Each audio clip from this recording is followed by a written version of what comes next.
no soy digno de poder compartirte la palabra de Dios, pero Dios en su gracia nos da esta oportunidad. Estamos viendo un peligro, una realidad que en las enseñanzas de algunas iglesias se está desviando lo que es el Evangelio. El Evangelio que nosotros hemos recibido está en la palabra de Dios, es la enseñanza de Jesús, es la obra de Jesús. Pero estamos viendo que esa enseñanza también ha sido adulterada. Hoy empezamos una nueva serie y tiene que ver con la mayordomía. La serie se llama Buen Siervo Fiel, porque Jesús contó en la parábola de Mateo 25 que Dios llamó a sus siervos, les dio dones, talentos, recursos, pero luego les pidió cuentas. Y eso es una enseñanza. Así como Dios nos ha dado vida, nos ha dado talentos, recursos, tú puedes tener juventud, puedes tener, un título profesional, puedes tener algunos bienes. Todo lo que tienes tiene un propósito. Y el tema de hoy, empieza la serie, es para saber quién manda a quién.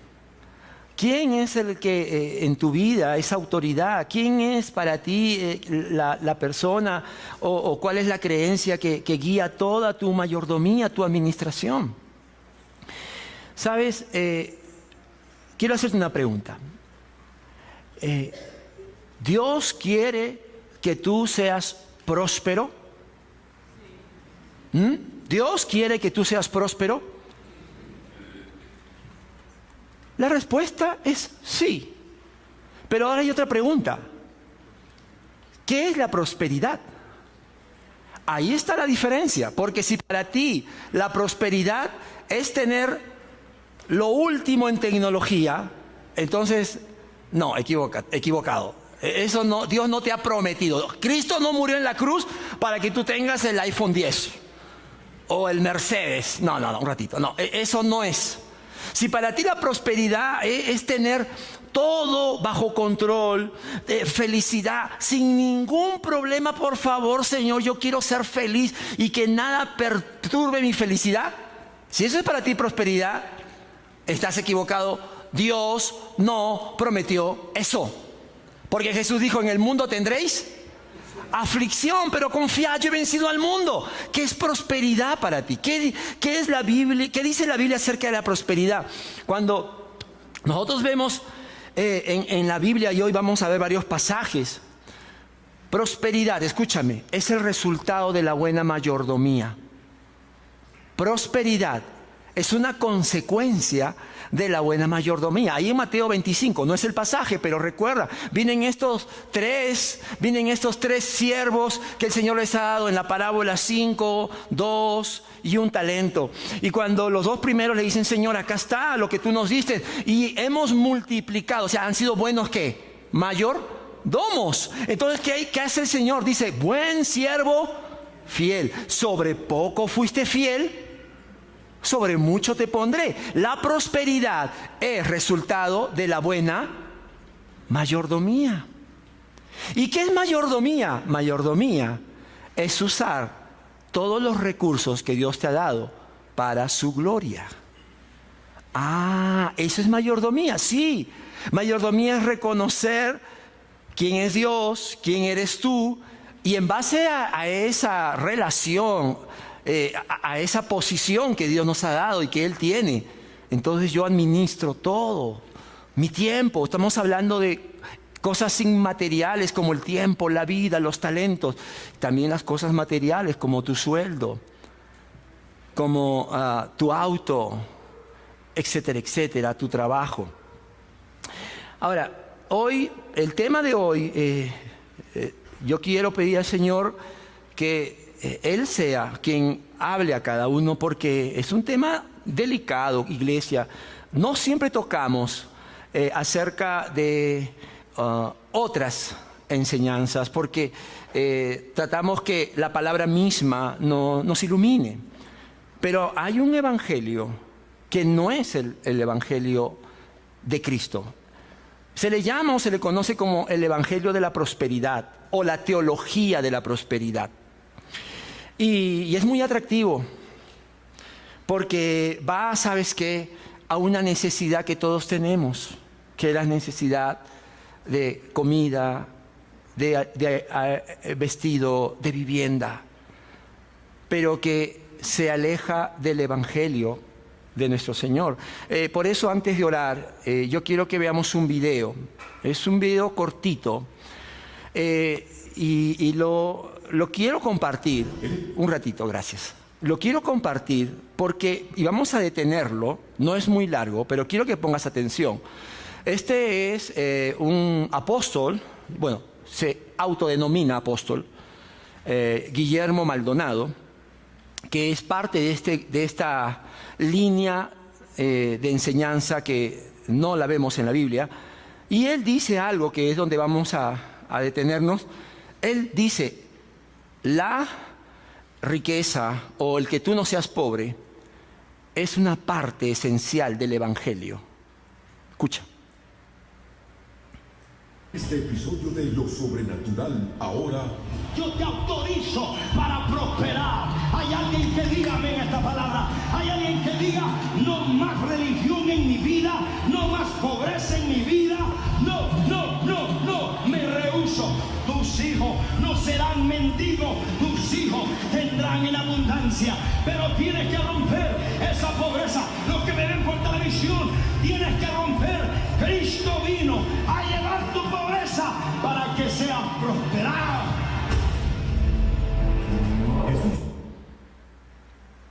Vamos a pasar a un pedacito más.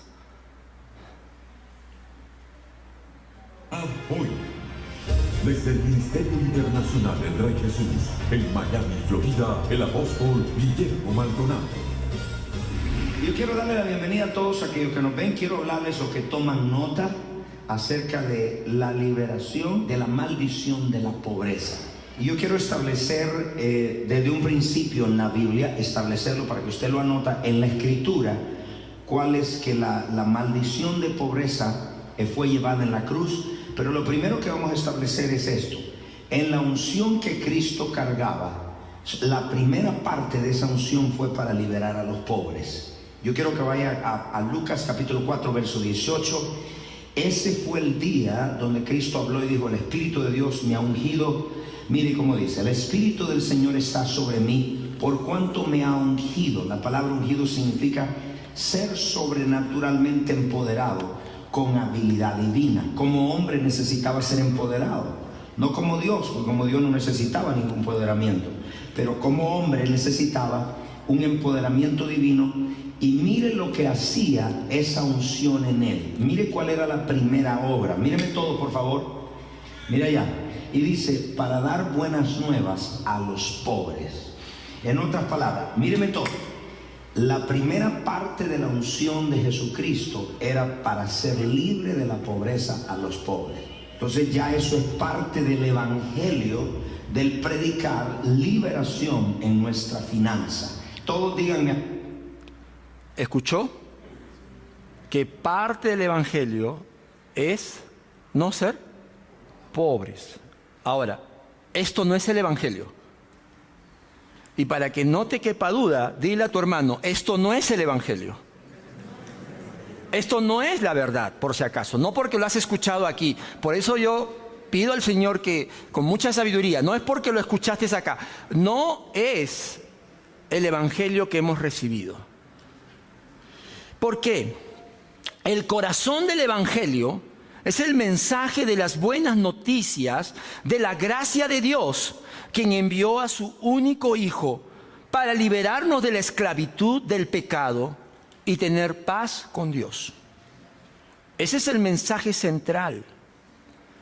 La prosperidad financiera, escúchame, es un asunto de la soberanía de Dios y de sus propósitos eternos. Jesús no murió en la cruz para que todos tengamos prosperidad económica. Eso no está en la Biblia. Son muchos los versículos donde Jesús más bien nos habla de aflicciones, nos habla de escasez, pero nos dice que por medio de Él vamos a tener victoria y vamos a sobreponernos de todas esas cosas. La teología de la prosperidad es una desviación del verdadero evangelio y del mensaje central. Por eso es que hoy, para crecer en esa mayordomía, queremos ver qué dice el Señor acerca de lo que es realmente el evangelio y qué es lo que el Señor nos pide a cada uno. Vamos a orar. Señor, danos tu sabiduría. Aquí, Señor, tú tienes la verdad. Tu Espíritu es quien nos muestra lo que tú, Señor, eres, lo que has hecho, lo que tú estás haciendo en nuestra vida. Y cada una de tus promesas, Señor, tú nos muestras que se cumplirá en tu tiempo. Pero también, Señor, cuídanos de pensar o creer lo que tú, Señor, no nos has prometido. Te lo pedimos porque queremos ser obreros aprobados, mayordomos fieles. Y darte, Señor, no con interés, sino darte por gratitud. En el nombre de Jesús. Amén. Primera de Timoteo, capítulo 6, del versículo 3 al 6. El tema de hoy se llama ¿quién manda a quién? ¿Quién manda en tu economía? ¿Mandas tú? ¿Manda la sociedad? ¿Manda el marketing? ¿Quién manda en tus decisiones que tomas? ¿Cuánto gastar? ¿Quién manda a quién? ¿Manda Dios? ¿Manda su palabra? ¿Manda los principios de fe? ¿O eres tú quien hace y deshace? Por eso se llama ¿quién manda a quién? Y en el pasaje que vamos a leer, Pablo está animando a Timoteo, porque esto no es nuevo, amigos. Los falsos evangelios lo enfrentó la primera iglesia, lo enfrentó los Gálatas, lo enfrentó Timoteo en Éfeso. Y siempre va a haber falsos maestros. Y eso que le dice Pablo a Timoteo es actual. Vamos a leerlo, vas a ver que parece escrito en estos días, porque la palabra de Dios nunca pasa de moda, nunca pasa de efectiva. Dice, si alguien enseña falsas doctrinas, apartándose de la sana enseñanza de nuestro Señor Jesucristo y de la doctrina que se ciñe a la verdadera religión, es un obstinado que nada entiende. Ese tal padece del afán enfermizo de provocar discusiones inútiles que generan envidias, discordias, insultos, suspicacias y altercados entre personas de mente depravada, carentes de la verdad. Este es de los que piensan que la religión es un medio de obtener, ¿qué cosa? Ganancias. Es cierto que con la verdadera religión se obtienen grandes ganancias, pero solo si uno está satisfecho con lo que tiene. Cuando Pablo le escribió esto a su discípulo, que ahora es un pastor líder de una iglesia que tenía una gran problemática de doctrina y también de la práctica de esa doctrina, Pablo está tomando el toro por las astas, porque no podemos cerrar los ojos, como Pablo no cerró los ojos. Nosotros no podemos cerrar los ojos, porque yo sé que hay gente bien intencionada, pero que está siendo engañada. Y aún aquí, quizás en la iglesia, tú has escuchado a pastores como Cash Luna, como Guillermo Maldonado o como norteamericano Joel Osteen, que te dicen que efectivamente Dios quiere para ti bienestar, prosperidad, pero ¿qué es el concepto que hay detrás de eso? Mira, vamos a ver rápidamente, porque el tema de hoy quiero terminarlo con un ejemplo de la Biblia. Vamos a ver qué es lo que en este pasaje podemos aprender. Número 1. El evangelio de la prosperidad se aparta de la sana doctrina del Señor. En los versículos del 3 a la primera parte del 4 dice: si alguien enseña falsas doctrinas, apartándose de la sana enseñanza de nuestro Señor Jesucristo y de la doctrina que se ciñe a la verdadera religión, es un obstinado que nada entiende. Pablo dice, la falsa doctrina que enseñaban estos maestros se ha apartado de la sana enseñanza de nuestro Señor Jesucristo. Si nosotros queremos saber si esa doctrina es verdadera o es falsa, pues tenemos que entender lo que Jesús enseñó durante su ministerio. Y sabes, no solamente está en los evangelios, sino también está en los demás libros, porque Jesús enseñó los principios. Y en los demás libros del Nuevo Testamento tenemos la práctica de esos principios, la profundidad de la doctrina. Pero también dice que esa sana enseñanza del Señor Jesucristo es doctrina que se ciñe a la verdadera religión. ¿Qué quiere decir eso? Es la práctica de la sana enseñanza. Esta es la traducción NBI, pero en la Reina Valera, por ejemplo, dice que es la doctrina o la enseñanza que es de acuerdo a la piedad.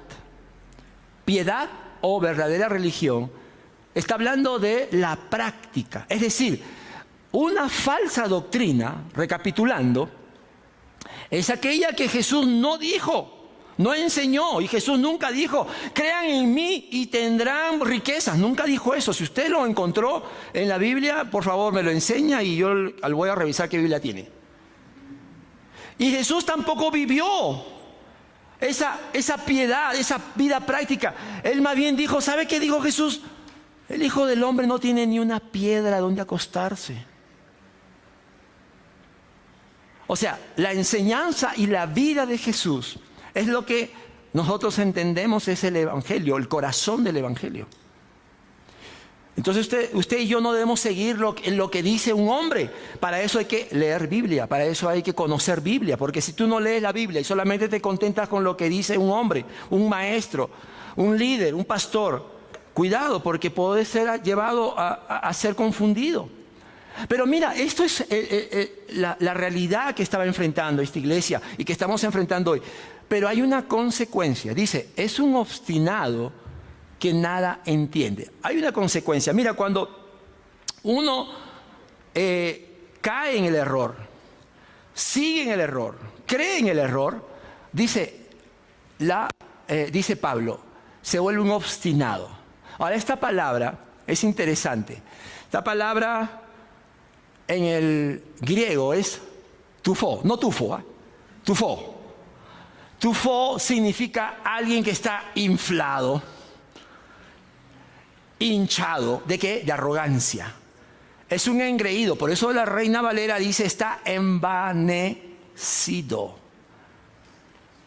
Cuando nosotros vemos a estas personas que no están enseñando el verdadero evangelio, no sé si usted vio, pero si usted pudiera escuchar un poquito más, hay mucha arrogancia, mucha petulancia. No, todo lo contrario a lo que el Señor Jesús nos enseñó. El Señor nos enseñó a ser mansos y humildes de corazón. Por sus frutos los conoceréis, dijo el Señor. ¿Cuál es la sana doctrina? ¿Cuál es lo que la Biblia enseña acerca de la prosperidad, acerca de la riqueza? Vamos a ver, para no quedarnos con lo que no es. Esto es lo que la Biblia dice que es. Número 1, del Señor es la tierra y todo cuanto en ellos hay, el mundo y cuantos la habitan.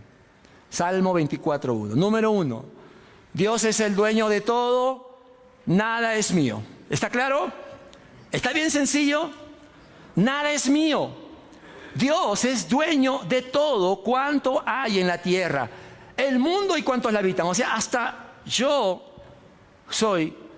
he sido creado por Dios, yo le pertenezco a Dios. Segundo, honra al Señor con tus riquezas y con los primeros frutos de tus cosechas. Proverbios 3:9. ¿De qué nos habla la Biblia? Pues la Biblia nos habla que esos bienes, esa prosperidad que recibimos, que viene de Dios, porque de Él es todo, es para adorarle, es para reconocerle. La palabra honra significa reconocimiento. Entonces, cuando nosotros somos bendecidos o somos prosperados, lo primero que debemos hacer es reconocer que esto ¿de quién viene? De Cerro Verde, ¿verdad? ¿No? ¿De dónde viene? Del Señor. Dios usó ese trabajo. Jóvenes, esa propina que recibiste en Navidad y que no la merecías porque pasaste con las justas, eso es de Dios. ¿No? Eso, todo lo que recibimos, la ropa que tenemos, todo es de Dios, porque claramente dice, de Él es todo. Por lo tanto, yo tengo que honrarlo, tengo que reconocerlo. Y lo tercero, lo dijo Pablo en Hechos 20:35. Con mi ejemplo les he mostrado que es preciso trabajar duro para ayudar a los necesitados. Recordando las palabras del Señor Jesús, hay más dicha en dar que en recibir. Pablo está tomándose un tiempo para ministrar a los pastores. Se está despidiendo. ¿Y qué es lo que dice? ¿Sabes lo que dice? No está diciendo aquí como muchos, ¿sabes? Haz pacto con Dios, Dios te va a dar dinero, lo que tú necesitas solo tienes que declararlo. No. Lo que Pablo dice, hay que trabajar. ¿Y cómo se trabaja? ¿Cómo se trabaja, mi hermano? Duro. Hay que trabajar duro. Y Dios va a prosperar, ¿qué cosa? Tu trabajo. Dios va a bendecir tu esfuerzo, que tú llegas temprano al trabajo. Dios va a bendecir que tú eres el primero en las aulas. Dios va a bendecir que tú haces todo para Él, de corazón, como dice Colosenses, como para Dios y no para los hombres. Y con eso que Dios te da, tú puedes cubrir tus necesidades y ayudar a otros. Esa es una buena mayordomía. Sencillo, ¿verdad? Son principios que quizás los has escuchado, pero es la base de todo. Dios es el dueño. Yo tengo que reconocerlo. Y tengo que trabajar para que el Señor me dé el pan de cada día.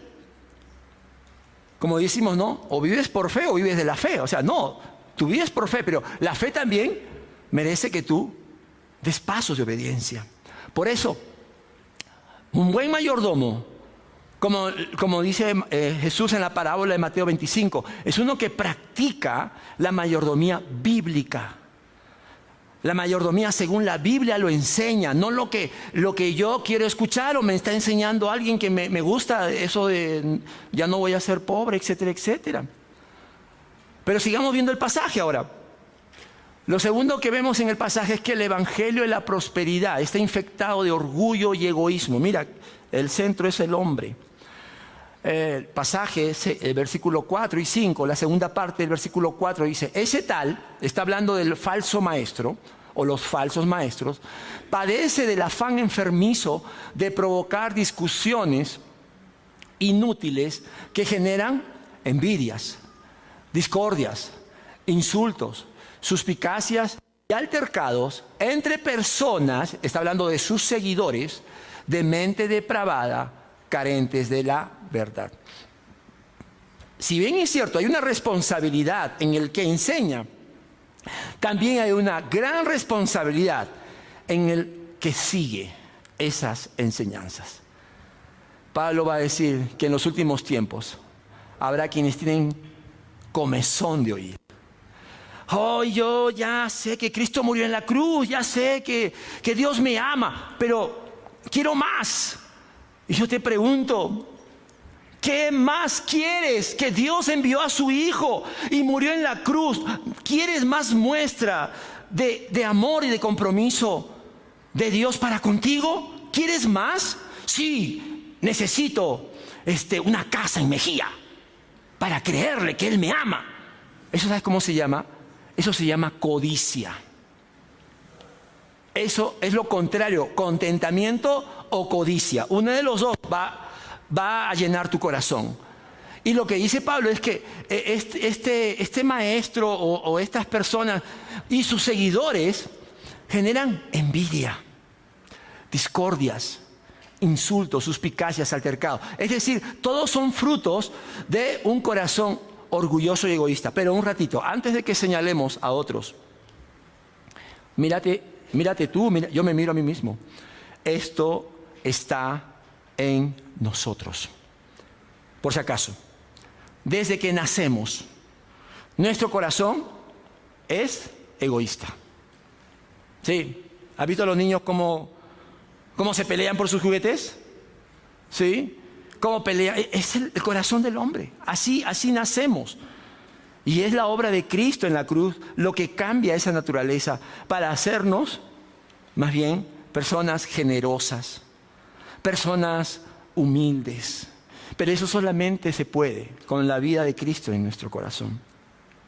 Mira, en esta teología o en este evangelio que tiene mucho de filosofía y de principios de metafísica, se enseña que lo que tú dices, tus palabras tienen poder. Entonces se usa mucho esta terminología de declarar, de decretar. Porque tú sabes que en el pensamiento positivista se dice que cuando un hombre dice algo varias veces, eso se cumple. Entonces, eso que viene, digamos, de filosofías y mucha manipulación, se trae a esta enseñanza tergiversada. Entonces se dice, si tú quieres algo, tienes que declararlo, ¿no? Entonces viene un hermano y le dice, yo declaro que tú te vas a casar este año con un siervo del Señor. Y tú miras, yo no veo a nadie, yo declaro, ¿no? O yo decreto que ya no vas a ser enfermo sino sano. Pero ¿quién es el centro de esa declaración?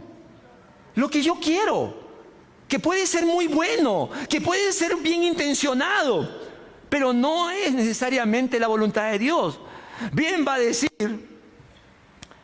Santiago que nosotros pedimos y no recibimos. ¿Sabe por qué? Porque pedimos mal, para nuestros deleites. En cambio, miremos a Jesucristo, que Él es el Evangelio, la enseñanza y la vida que nosotros seguimos. Y en Mateo 6:33 Jesús nos enseñó ¿a qué? A buscar primero el reino de Dios y su justicia.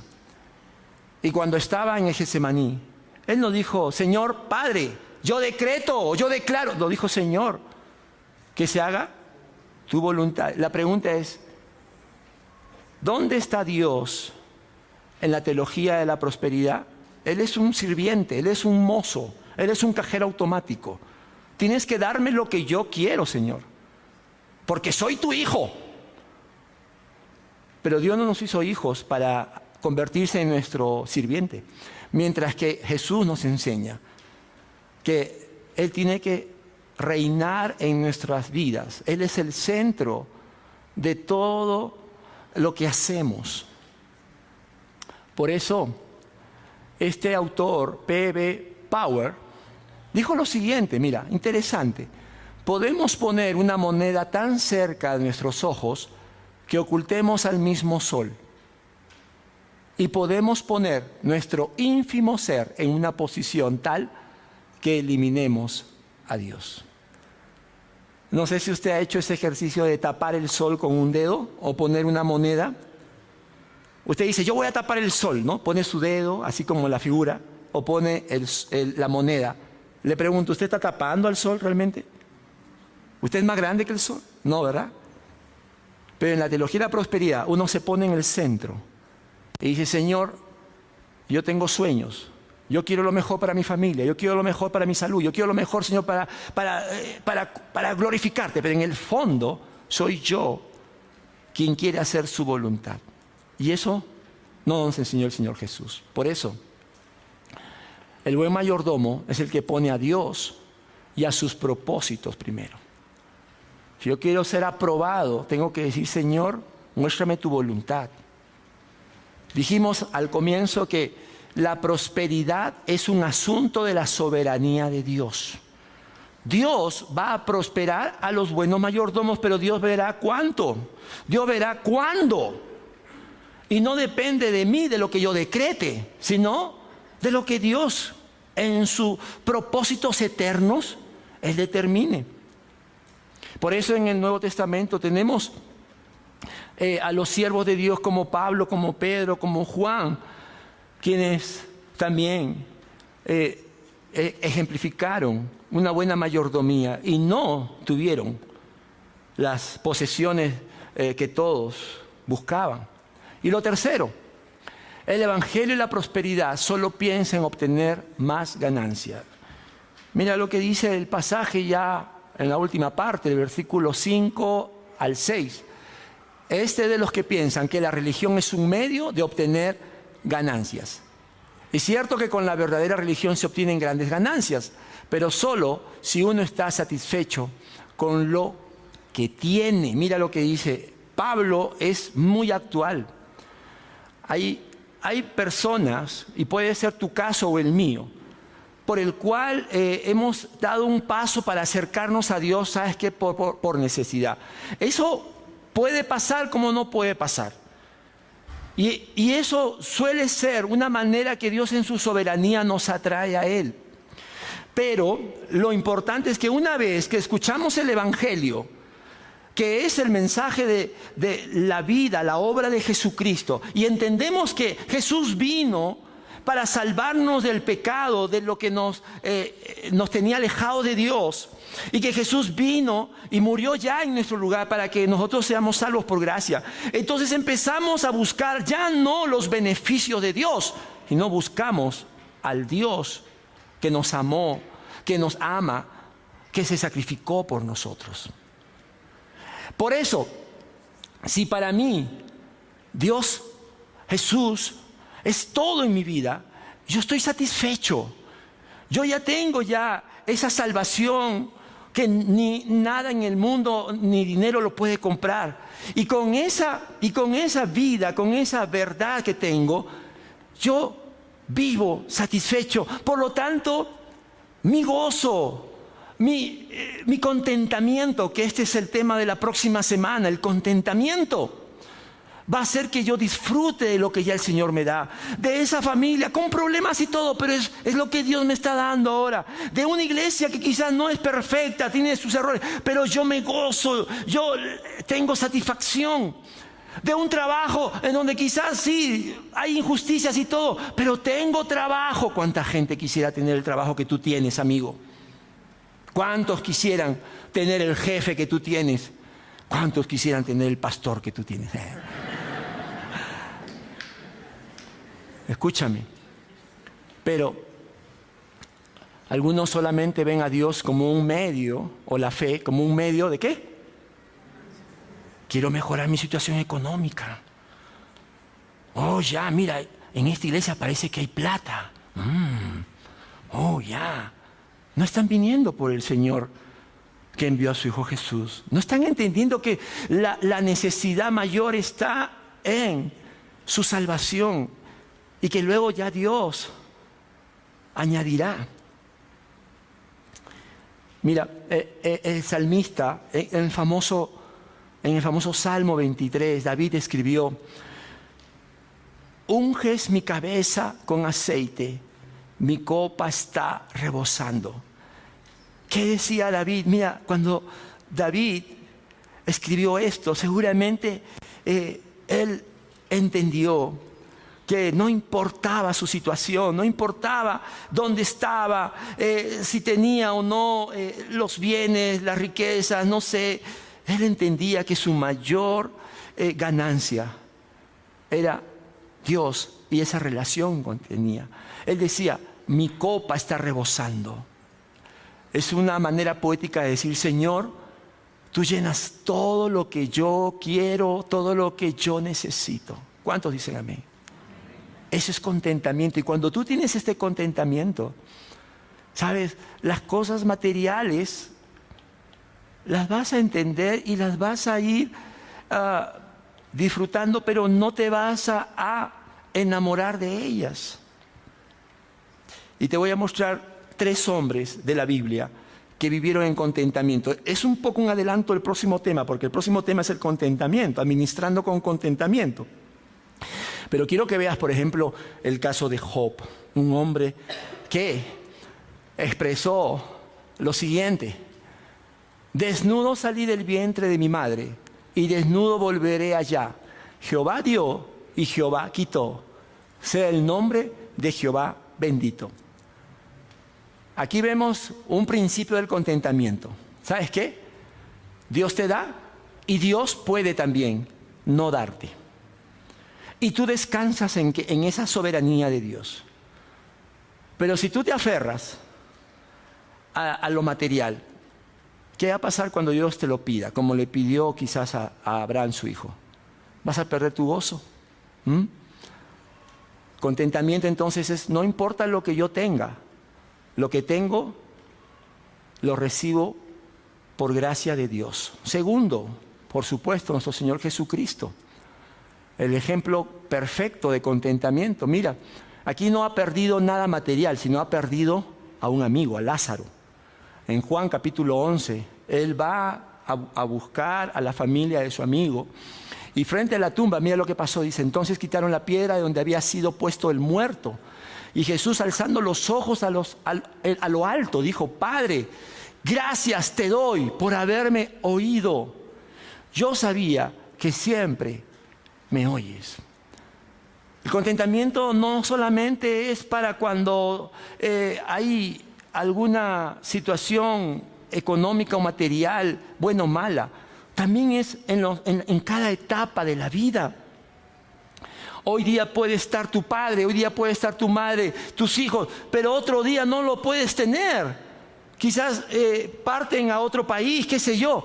Pero acá lo que Jesús dice es, gracias, Padre, porque siempre tú me oyes. Porque yo estoy, Señor, dependiendo de ti.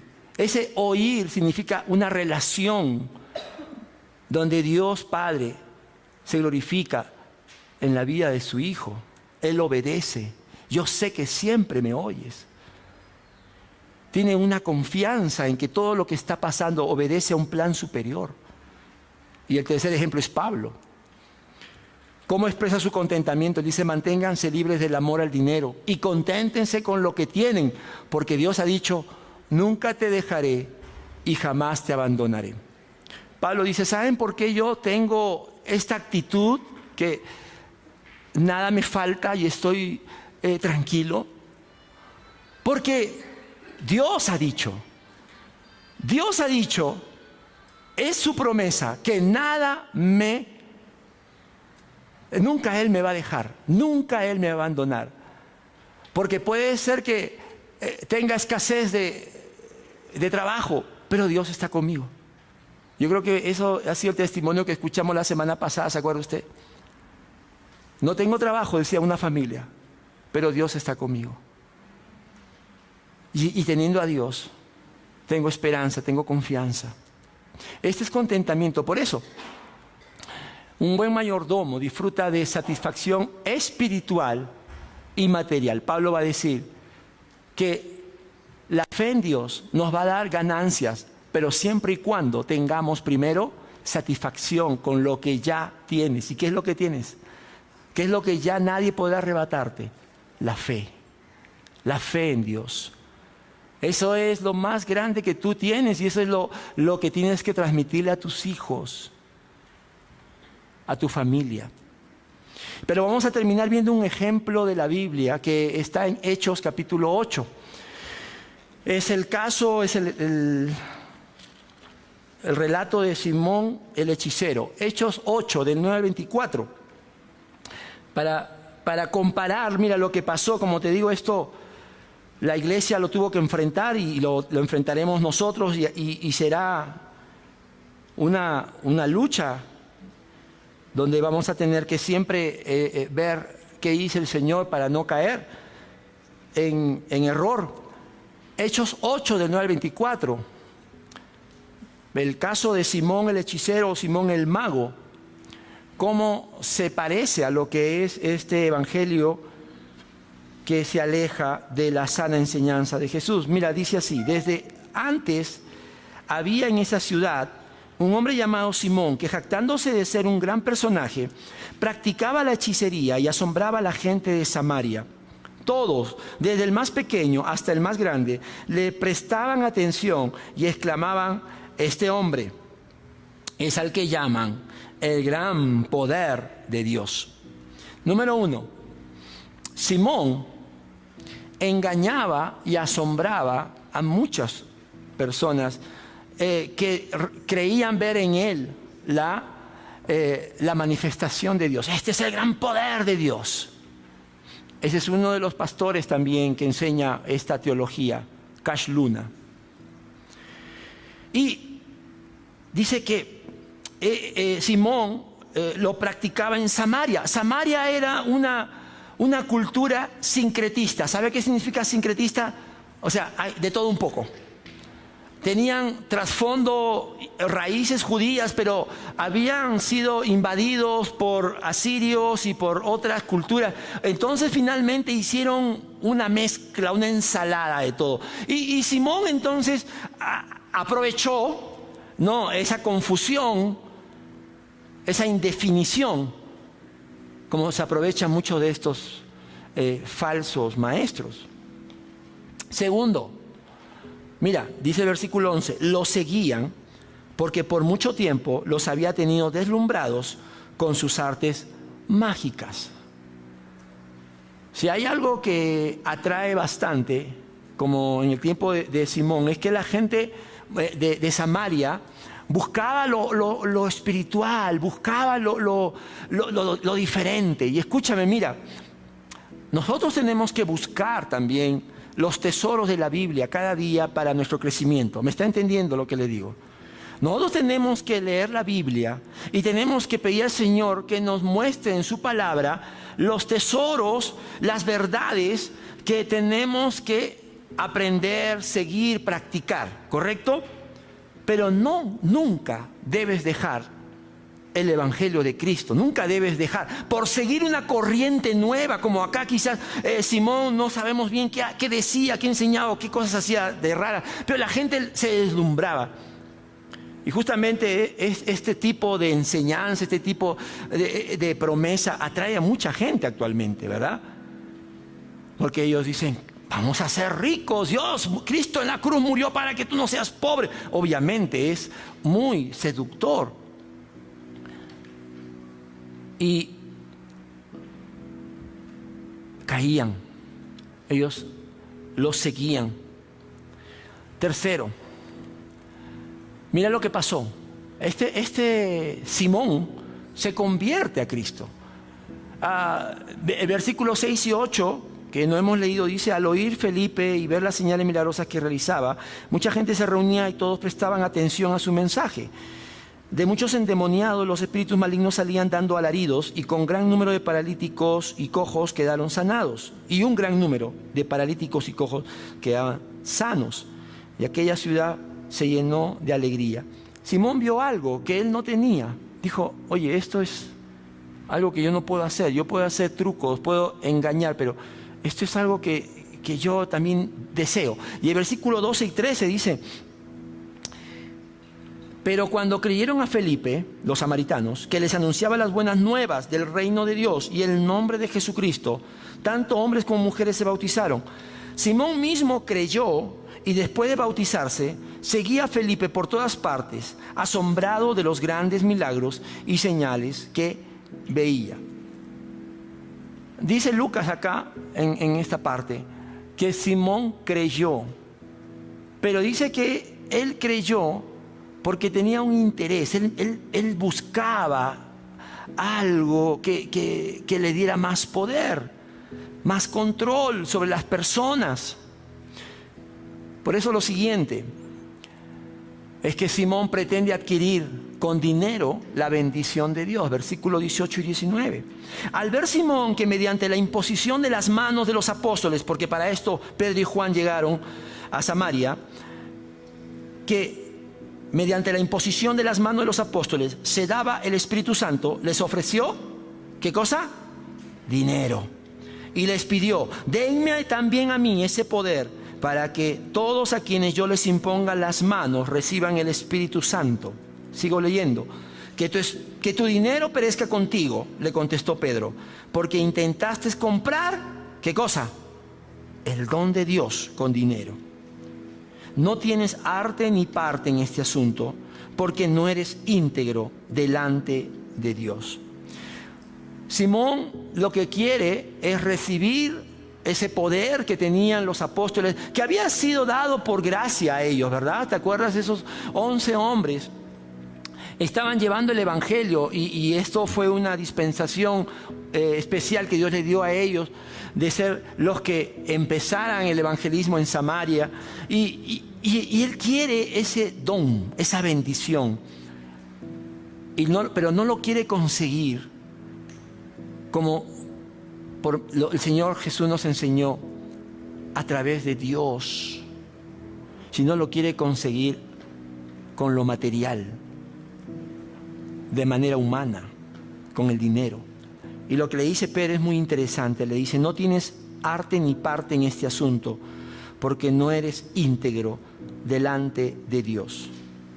Pedro le dice: no tienes arte ni parte en este asunto. Es decir, ¿sabes qué, Simón?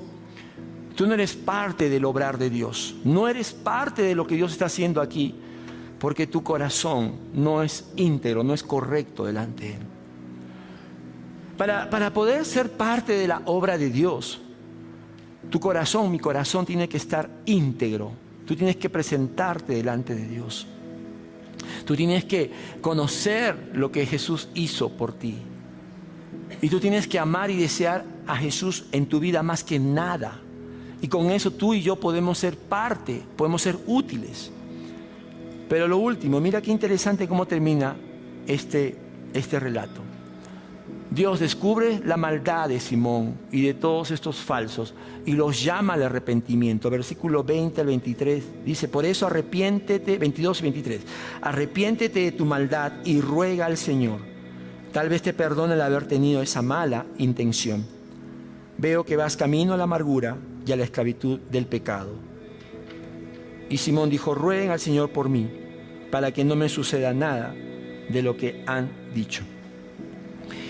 Mira, mi hermano, nosotros no vamos a juzgar ni a condenar a nadie. El único que tiene esa función y esa autoridad es el Señor. Él me va a juzgar a mí por lo que yo les enseño, por lo que yo predico. Dios va a juzgar a cada uno de los líderes, pastores, maestros. Dios los va a juzgar. Pero acá el pasaje nos muestra también que el Señor descubre el error, la maldad, la falta de integridad y los llama al arrepentimiento. Y eso me llamó la atención porque cuando leía un poco de cómo comenzó esta teología de la prosperidad, bueno, esta teología empezó en el año 1948, ya digamos con este enfoque, y empezó en Estados Unidos dentro de un grupo de iglesias carismáticas. Pero lo que me llamó la atención fue que de todo ese grupo de maestros, pastores, hubieron por lo menos 2 que antes de morir reconocieron que lo que habían enseñado no era lo que la Biblia enseñaba. Y relacioné con lo que estaba leyendo. Mira, Dios conoce a los que son suyos. Algunos escribieron hasta libros, pero después reconocieron y dijeron: nos hemos equivocado. La cruz de Cristo no es un medio para obtener ganancias, sino es un medio de salvación para vivir los propósitos de Dios. Y por eso, mira, a lo mejor esto, tú dices: yo no soy maestro, yo no sabía esto. Pero si somos honestos, mira, Dios está en el centro de tu mayordomía. Tú y yo estamos entendiendo que todo es de Dios, que la vida, que todo lo que Dios pone en nuestras manos tiene que ser para honrarle y glorificarle, tiene que servir para sus propósitos. O hasta ahora sigues pensando que todo es tuyo y que el dinero te trae la felicidad. El engaño del dinero es que el dinero te dice: yo te voy a dar la felicidad, yo te voy a dar lo que tú necesitas, tu vida depende de mí. Ese es el engaño del dinero. Pero ¿sabes lo que dijo Jesús? Que la vida no consiste en cuántos bienes tenemos, sino que la vida consiste en conocer a Dios y a su Hijo Jesucristo. Ese es el Evangelio. Y para ser buenos mayordomos aprobados, tenemos que reconocer que Dios envió a su Hijo y que ahora somos mayordomos de todo lo que Él ponga en nuestras manos. Vamos a orar.